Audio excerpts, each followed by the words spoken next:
اگلا سوال ہے، جب کبھی کوئی غیر مسلم اسلام میں داخل ہونے لگے تو اسے کیا کچھ کرنا ہوگا؟ مثلاً کلمہ پڑھنا، غسل کرنا، تجدید نکاح وغیرہ وغیرہ، اور پھر اسلام قبول کرنے کے بعد ایک نیو مسلم کو اسلام کے مطابق زندگی گزارنے کے لیے کون کون سے سٹیپ اٹھانے ہوں گے؟ پلیز اس سوال کا ڈیٹیل جواب دیں تاکہ ہم اپنے نیو مسلم بھائیوں اور بہنوں کی رہنمائی کر سکیں۔ شکریہ۔ میرے بھائی کیا ڈیٹیل جواب دیں، ہمارے پاس تو پھر تلخ باتیں ہیں اس کے جواب میں۔ مسلمان ہوتے ہی اس کو یہ فکر لگ جائے گی کہ 73 میں سے جنتی فرقہ کون سا ہے، مصیبت پڑ جائے گی نا۔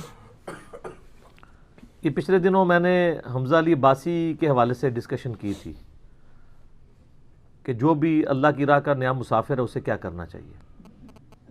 اس میں کافی ساری باتیں تھیں جو امپورٹنٹ ہیں نیو مسلمز کے لیے بھی۔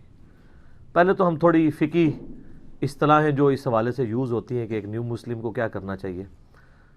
نیو مسلم کو سب سے پہلے تو مسلمان ہونے کے لیے کلمہ پڑھنے کی ضرورت ہے، اور اس کے لیے نہ تو غسل کرنا ضروری ہے، نہ جسم کا پاک ہونا ضروری ہے، یہ باقی ساری چیزیں بعد میں۔ زندگی موت کا پتہ نہیں ہے، کئی لوگ ہیں وہ کہتے ہیں جی ابھی ہم سوچ رہے ہیں، دل پہ اسلام کی حقیقت کھل چکی ہوتی ہے لیکن وہ ڈیلے کرتے ہیں یا کسی سرمنی کا انتظار کرتے ہیں، جی فلاں پروگرام میں ہم اناؤنسمنٹ کریں گے، اگر اس سے پہلے مر گئے تو۔ یوسف ایسٹس حافظہ اللہ تعالی اس وقت لیڈنگ سپیکرز میں سے ہیں مسلمانوں کے، پروٹیسٹنٹ کرسچن وہ تھے، پریسٹ بعد میں مسلمان ہوئے۔ کافی لوگوں نے تک ان کی وجہ سے دعوت توحید اسلام کی پہنچی اور لوگوں نے اسلام قبول کیا، بلکہ انہوں نے تو جا کے گرجوں میں بھی جا کے دعوت توحید دی ہے۔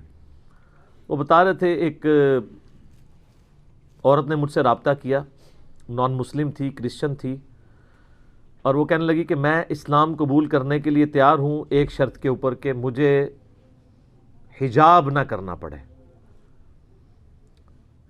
تو یہ واقعہ انہوں نے خود سنایا۔ کہتے ہیں میں نے اس کو کہا کہ ٹھیک ہے تم حجاب نہ کرو لیکن کلمہ پڑھ کے مسلمان تو ہو جاؤ۔ سر اس کا جو جواب ہے نا وہ سارے نسلی مسلمانوں کے منہ پہ تماچا ہے۔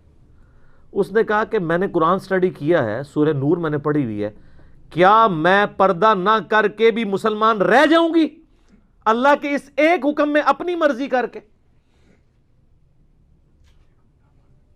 یہ مسلمان ہی ہے جو کہتا ہے بس اب میرا نام مسلمانوں والا ہے، میرے ماں باپ مسلمان ہیں، اب جو کچھ بھی ہے تیرے محبوب کی امت سے ہیں، جنت تو میری گارنٹیڈ ہے۔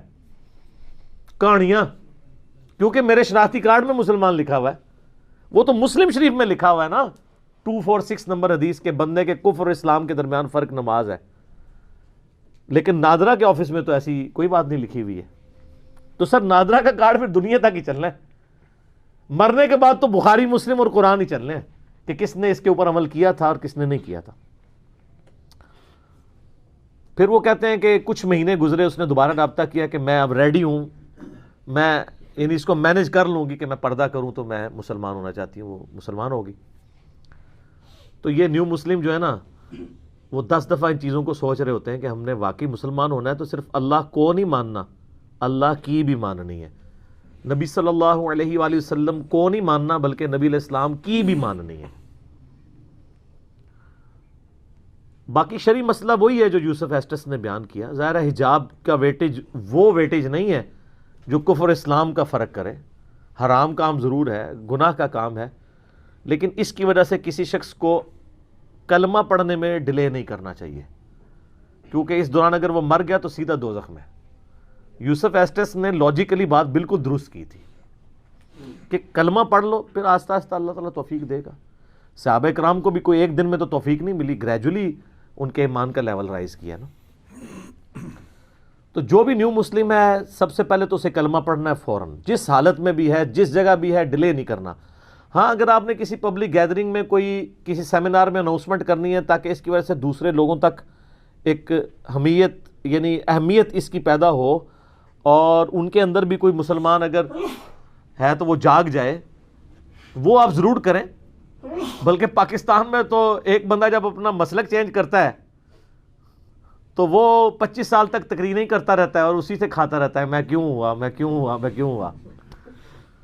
یہاں کتنے قادیانی ہیں جو مسلمان ہوئے ہیں، پہلے وہ بریلویوں کے جلسے میں جاتے ہیں تو بریلوی ان کے اوپر چندہ اکٹھا کرتے ہیں، پھر وہ دیوبندیوں کے جلسے میں جاتے ہیں تو دیوبندی ان کے لیے چندہ اکٹھا کرتے ہیں، اور یہ کہتے ہیں دیکھو جی ہم نے ایک قادیانی کو مسلمان کیا. پھر اہل حدیث کے پاس جاتے ہیں، وہ کہتے ہیں ہم نے کیا. ایک ہی بندہ ہوتا ہے، 3 فوٹو کاپیاں ہوتی ہیں. تو یہ فوٹو کاپیوں کے اوپر کام چل رہا ہوتا ہے. تو یہ کام آپ نے جو کرنا ہے یہ بعد میں کریں، فی الحال تو جس کو سمجھ آئی ہے فوراً کلمہ پڑھے، اور اس کے لیے کسی مولوی کے پاس بھی جانے کی ضرورت نہیں ہے. اپنی نیٹو لینگویج میں بھی وہ کہہ دیتا ہے نا کہ میں ایک خدا کو ماننے والا ہوں، میں ایک اللہ کو ماننے والا ہوں جس کے سوا کوئی معبود نہیں، اور محمد صلی اللہ علیہ وآلہ وسلم کو میں اللہ کا پیغمبر مانتا ہوں، آخری پیغمبر مانتا ہوں. ٹھیک ہے، وہ اپنی زبان میں بھی کہہ لے. لا الہ الا اللہ محمد رسول اللہ پڑھ لے، یہ بھی صحیح بخاری مسلم میں موجود ہے. اشہد ان لا الہ الا اللہ و اشہد ان محمد عبدہ و رسولہ پڑھ لے. جس طریقے سے بھی کوئی بس یہ 2 گواہیاں دے دے، باقی تو ساری اسی کی کرالری ہے نا، آخرت پہ ایمان، کتابوں پہ ایمان، رسولوں پہ ایمان، یہ ساری کی ساری چیزیں اس کی کرالریز ہیں. بیسک 3 عقائد تو وہی ہیں جو عقیدہ توحید، آخرت اور رسالت، باقی ساری چیزیں اس کے اندر. تو کلمہ پڑھے، مسلمان ہو، اس کے بعد سب سے پہلا اور ضروری کام یہ ہے کہ وہ علم حاصل کرے. اور ایک بنیادی چیز تو اس کو ضرور کرنی پڑے گی کہ اسلام لانے کے بعد ایک دفعہ تو اسے غسل کرنا پڑے گا. اس کی وجہ یہ ہے کہ غیر مسلموں میں اس طریقے سے غسل والا معاملہ نہیں ہوتا. غسل جنابت اتارے وہ،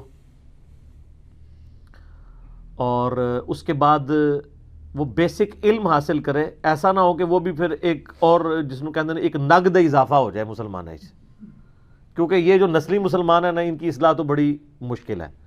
جو نیا اس طرف آیا ہے کم از کم وہ تو اپنی اصلاح کر سکتا ہے کہ میں علم حاصل کروں کہ میں جس دین میں آیا ہوں اس دین کی مجھ سے کیا ڈیمانڈ ہے. اور ظاہر ہے پھر دین کا علم حاصل کرنے کے لیے اس نے فضائل اعمال نہیں پڑھنی، نہ فضائل سنت پڑھنی ہے، نہ بہشتی زیور پڑھنی ہے اس نے، تو نہ بار شریعت پڑھنی ہے. اس کے لیے اس نے کتاب اللہ پڑھنی ہے، بخاری اور مسلم پڑھنی ہے، تاکہ اس سے بیسک نالج دین کا حاصل ہو. میں اس لیے بار بار کہتا ہوں یہاں پہ انڈیا، پاکستان، بنگلہ دیش میں اگر کوئی شخص اللہ کے راستے پہ آتا ہے نا، تو اگر وہ نسلاً مسلمان ہے تو وہ اگر بریلویوں کے گھر پیدا ہوا ہے تو وہ پریکٹسنگ بریلوی بننے کی کوشش کرتا ہے. اگر دیوبندیوں کے گھر پیدا ہوا ہے تو پریکٹسنگ دیوبندی بننے کی کوشش کرتا ہے، یا پریکٹسنگ اہل حدیث یا پریکٹسنگ شیعہ بننے کی کوشش کرتا ہے. وہ ریوزٹ نہیں کرتا کہ میں جدھر پیدا ہوا ہوں کہ یہ بھی ٹھیک ہے کہ نہیں. اگر ایک قادیانی پوری زندگی یہی سمجھتا رہے کہ میں جدھر پیدا ہو گیا ہوں بس یہی ٹھیک ہے، میں نے ختم نبوت پہ دوسرے کی بات ہی نہیں سننی، تو اسے ختم نبوت کبھی سمجھ آ سکتی ہے؟ تو باقی کو بھی سمجھ نہیں آئے گی جب تک وہ اپنے فرقے سے نکل کے باقی چیزوں کو علم حاصل کرنے کی کوشش نہ کریں. تو بنیادی چیز یہ ہے کہ علم حاصل کریں اور دیکھیں کہ اللہ تعالیٰ نے اپنے پیغمبر صلی اللہ علیہ وآلہ وسلم کے ذریعے جو وحی کا علم امت کو ٹرانسفر کیا ہے، اللہ تعالیٰ اپنے بندوں سے کیا ڈیمانڈ چاہتا ہے، یہ کام کرنے کی ضرورت ہے. باقی آج کل کئی غیر مسلم مسلمان ہو رہے ہیں، پھر ماشاءاللہ وہ آ جاتے ہیں پاکستان، تو پاکستان میں اگر کوئی نیو مسلم آ جائے گا تو اسے داتا دربار لے کے جائیں گے، تو یا اسے وہ لے جائیں گے شاہ باولا ملتانی کے مزار کے اوپر لے جائیں گے، یا بری امام لے جائیں گے. یہی کچھ ہی اس کے ساتھ کر رہے ہوتے ہیں نا. بہرحال جو سمجھدار مسلمان ہے نا، پھر وہ تو عبد الرحیم گرین آپ کو پتہ ہے اس وقت لیڈنگ اسکالرز میں سے ہیں مسلمانوں کے. تو وہ جب مسلمان ہوئے تو ان کو بتایا گیا جی پاکستان اسلام کا قلعہ ہے. یہ انہوں نے خود بتایا، کہتے ہیں جب میں پاکستان آیا تو سر وہ کتابی مسلمان ہوا تھا، بابی مسلمان نہیں تھا. اس نے جب یہاں حالات دیکھے تو اس نے کہا مجھے تو لگتا ہے کہ مسلمانوں میں شرک کا اگر کوئی قلعہ ہے نا تو وہ پاکستان ہے، یہاں تو اڈے کھلے ہوئے ہیں. اس نے کہا شراب خانے کا بننا یہ بڑا مسئلہ نہیں ہے، لیکن شرک کا اڈا بننا مزارات کی شکل میں یہ بڑا مسئلہ ہے. کیونکہ اگر آپ انٹینسیفائی کریں گے، انٹینسٹی دیکھیں گے شرک کی ایز کمپیئر ٹو شراب کے، تو سر شرک جیسا تو بڑا گناہ ہی کوئی نہیں ہے. اور وہ پروموشن انہی جگہوں سے ہو رہی ہوتی ہے. غیر مسلم مسلمان ہوتے ہیں وہ پریشان ہو جاتے ہیں کہ یار ادھر سے شرک چھوڑا تھا ادھر پھر شرک آ گیا. وہاں عیسیٰ ابن مریم علیہ السلام کے بارے میں عجیب و غریب عقائد، یہاں نبی صلی اللہ علیہ وآلہ وسلم پر جھوٹی باتیں منسوب کی ہوئی ہیں جو ہماری کتابوں میں نہیں ہیں، بابوں نے بتائی ہیں. اس لیے ہم کہتے ہیں مرنے سے پہلے اے مسلمان کر لے اس پہ غور. کتابوں کا خدا اور ہے، بابوں کا خدا اور. تو کتابوں میں تو کچھ اور ہی دین لکھا ہوا ہے. سر کتابوں کی توحید اتنی سخت ہے کہ وہ مسلمانوں میں بڑی مشکل سے ملتی ہے، غیر مسلمانوں میں تو کہاں سے ملنی ہے؟ جو مانے ہوئے ہیں، جو دعوے دار ہیں اس کتاب کے، ان میں بھی نہیں مل رہی. علم حاصل کریں اور دیکھیں کہ کتابیں کیا کہہ رہی ہیں، یہ نہ دیکھیں لوگ کیا کہہ رہے ہیں. اور یہ کوئی ایسی عجیب بات نہیں ہے. مجھے بتائیں نبی علیہ السلام حجۃ الوداع کے موقع پر امت کو لوگوں کے حوالے کر کے گئے یا کتابوں کے؟ اپنے بعد دو چیزیں چھوڑ کے جا رہا ہوں، اللہ کی کتاب اور اس کے نبی کی سنت. اسے مضبوطی سے پکڑ لینا، کبھی گمراہ نہیں ہوگے. لیکن واللہ نبی علیہ السلام کے پاس ایسے بابے بھی تھے جو چھوڑے جا سکتے تھے، لیکن نبی علیہ السلام کو پتا تھا کہ ان کو چھوڑنے سے میرا مسئلہ حل نہیں ہونا، کیونکہ ان بابوں نے بھی تو فوت ہو جانا ہے. 2 سال کے بعد سیدنا ابوبکر بھی فوت ہو گئے، 13 سال کے بعد سیدنا عمر بھی شہید ہو گئے، 25 سال کے بعد سیدنا عثمان بھی شہید ہو گئے، 30 سال کے بعد مولا علی بھی شہید ہو گئے، خلافت راشدہ ختم ہو گئی. آخری صحابی ابو طفیل عامر بن واصلہ 110 ہجری میں فوت ہو گئے. آج چل رہی ہے 1441 ہجری.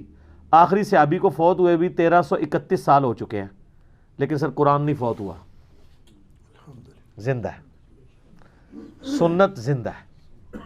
اس لیے نبی علیہ السلام نے کتاب و سنت کے حوالے کیا، بابوں کے حوالے اس لیے نہیں کیا کہ بابے نے زندہ نہیں رہنا تھا نا، فوت ہو جانا تھا.